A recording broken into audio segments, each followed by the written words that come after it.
The Simpsons are having a Halloween party with Bart and Lisa's friends in costumes. Homer, just as Julius Caesar, gets laughed at by the kids after losing his toga to a loose nail on the wall. Martin prances in as Calliope, the muse of heroic poetry, which makes Nelson, dressed as a pirate, punch him in the stomach. Bart, just as Alex DeLarge from the movie version of A Clockwork Orange, grouses over not going trick-or-treating. Marge, dressed as Cleopatra, gathers everyone around for in a circle for a party game in which everyone passes around various food items such as peeled grapes, cold spaghetti, and a raw steak, pretending they're body parts of a dead witch. Unfortunately, a gluttonous Homer, who's inexplicably in his normal clothes, ruins the game for everyone by eating everything, saying that it was an evil game.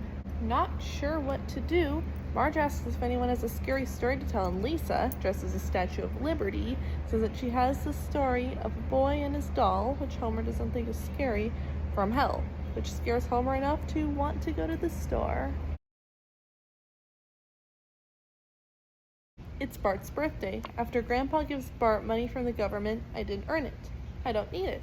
But for this one payment, I'll raise hell. Bart asks Homer where his present is. Homer runs out to a mysterious curio shop owned by a Chinese man who deals in bizarre and cursed items, sells frozen yogurt, which he calls Frogurt, and buys a talking Krusty the Clown doll.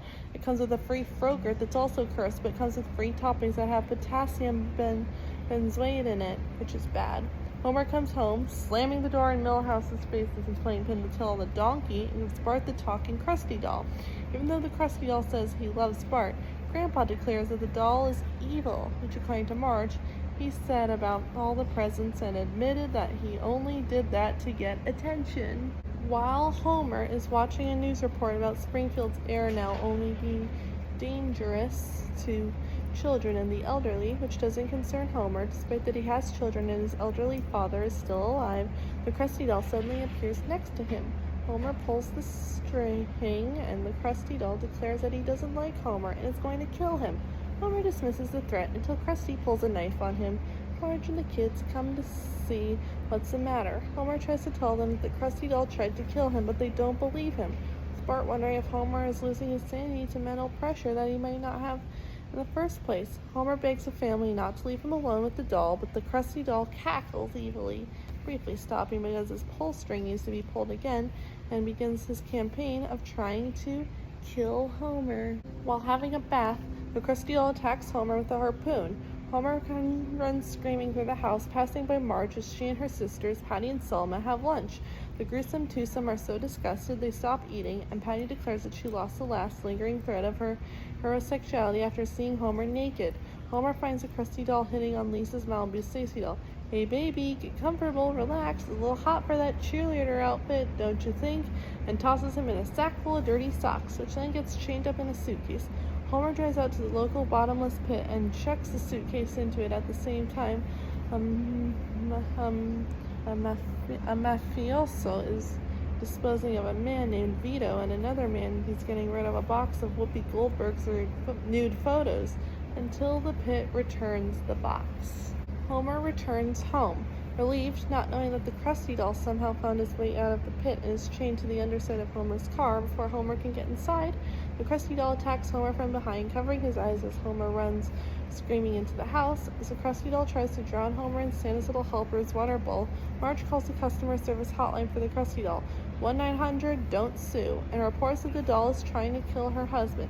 After waiting for an available clerk while listening to a Muzak version of Everybody Loves a Clown, So Why Don't You, the Krusty repairman comes over, just as the Krusty doll is pulling on Homer's tongue. The repairman finds that Krusty is good and evil switch had been set to evil. Here sets it to good, and the Krusty doll tells Homer that he loves him. Homer, despite the abuse and violence the Krusty doll put him through, hugs the doll and eventually makes him his personal slave, who serves him snacks, walks the dog, and has to put up with being buried by him, and gives Homer a sponge bath. Despite being exhausted and disgusted over waiting on Homer hand and foot, the Krusty doll is happy that he gets to return home to Lisa's Malibu Stacy doll. It is nicer to her than before. Back in the living room, Homer, now back in his Julius Caesar costume, tries to tell the story of a man who was killed by his beautiful dead wife, but the story bores the kids and turns out to be completely nonsensical, as Homer didn't mention the man's wife was dead and the man was killed by a golf club because he went golfing all the time and the wife didn't like it, when really, the man who died went bowling. Grandpa criticizes Homer's story, saying that he's coughed up scarier stuff than that.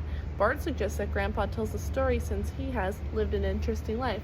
Grandpa dismisses Bart's claim but remarks he has seen a lot of good movies. Marge joins Mr. Burns and Smithers on an expedition to Ape Island to find the legendary King Homer. Upon arriving at the island, Burns betrays Marge and uses her as bait to attract the giant ape. When King Homer does arrive, he kills off a good portion of Mr. Burns' crew. Burns' attempt to sedate the ape with a gas bomb only succeeds in gassing himself, so Smithers tosses the grenade, finally sedating the King Homer. With the ape in his curiosity, Mr. Burns returns to America and presents King Homer to the press on Broadway. The photographer's camera flashes enraged King Homer, who breaks free from his restraints. He abducts Marge and wreaks havoc, stepping on and eating many people in the process, including Shirley Temple performing "Oh Good" on the Good Ship Lollipop on Broadway. He attempts to climb the Empire State Building, but is unable to get even one story above the ground. King Homer collapses in exhaustion, and Marge helpfully suggests he eat more vegetables and fewer people. In the end, King Homer and Marge marry on the same day Dick Cavett is born, November 19th, 1936. The story finishes with the wedding, and King Homer eats Marge's father, Clancy Bouvier, although Marge brushes it off as being cute. Marge enters the living room with a bowl of fresh fruit in place of candy. Much to the disappointment of the guests, a headless man enters the house and everybody starts screaming. However, it turns out to be Ned Flanders wearing a headless zombie costume. Bart comments Ned for his prank, but then remarks that he has a story so scary that people will wet their pants, only for Grandpa to tell them that he's too late, to everyone's disgust. In class, Bart presents his book report to the other students. His book of choice, an A to Z alphabet book for preschoolers that he partially read. Mrs. Krabappel demands that he reads another book to pass the assignment. While in the school's library searching for another book, he almost picks a Where's Waldo book called Find Waldo yet again. But the picture puzzle book series has lost its creative complexity, as Waldo can easily be found on an empty beach with a little kid pointing to him. Bart notices the occult section and explores it. While in the section, he finds a book of magic and decides to use the book for his report. Bart goes over the chapters in the occult book he borrowed, but Lisa is too depressed to be interested, as it's the 4th anniversary of Snowball One's death. According to Lisa, Mayor Quimby's spear-swilling brother Clovis ran her over. Bart looks for a spell in the book to raise the cat from the dead. After skipping past the chapters is how to get your skeleton's arthritis and selling your soul in a buyer's market, Bart finds the proper spell, how to raise the dead. Bart takes her to the pet elementary and tries to revive Snowball for her, wearing the record sleeve to the iconic Michael Jackson album Thriller on his head and intoning the names of the game show hosts in moderately priced department stores. However, the spell revives human zombies, though Bart refers to them as the living impaired, and that's more politically correct, from the neighboring cemetery. The zombies terrorize Springfield in gruesome and hilarious ways. Groundskeeper Willie is terrified, but doesn't let it keep him from maintaining Springfield Elementary's outdoor plants.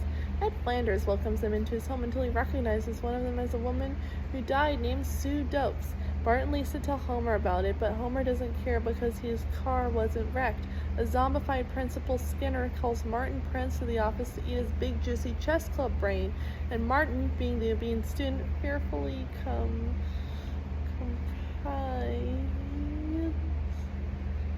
compiles. Krusty the Clown gets attacked by a zombified sideshow Mel while announcing the prize for his latest sweepstakes, and Principal Skinner somehow gets decapitated later, his head being used as a soccer ball by a zombified Dolph, Jimbo, and Kearney. While all of this is happening, the Simpson family has barricaded all the doors and windows, except for the back door, which Homer completely forgot to do because he's watching TV. Several zombies break into the house.